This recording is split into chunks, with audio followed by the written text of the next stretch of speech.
तर आरक्षण मिळालं तर अयोध्येत रामाच्या दर्शनाला जाणार, अगदी रेल्वे भरभरून मराठा समाज अयोध्येला जाणार असं मनोज जरांगेंनी म्हटलंय। अहमदनगर जिल्ह्यातल्या भिंगारमध्ये मनोज जरांगेंनी प्रभू श्री रामचंद्राची आरती केली आणि यावेळी ते बोलत होते।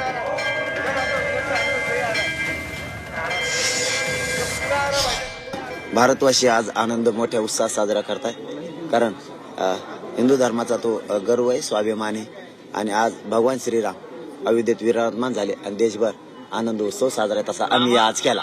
रामाकडे मागितले मराठा आरक्षण मिळावं म्हणून आज तुम्ही आता आरती झाली। नको म्हणलं आजचे दिवस उद्या मागू, कारण हे त्यांचं चाललंय, त्यांचं चाललंय म्हणलं कशाला उद्या त्याला साकडं वेगळं घालतो मी मग आपलं श्रीरामांना की आजचे दिवस नाही घातला। आज मात्र आनंद उत्सव आणि आनंदच व्यक्त केला। आरक्षण मिळाल्यावर अयोध्येत जाणार हो, त्यांना सगळ्या रेल्वेच बघा भरून जाते की नाही अयोध्ये, बाकीचे जरी म्हणते रेल्वे भरून येतात, आपल्या बघा रेल्वे जातात का नाही,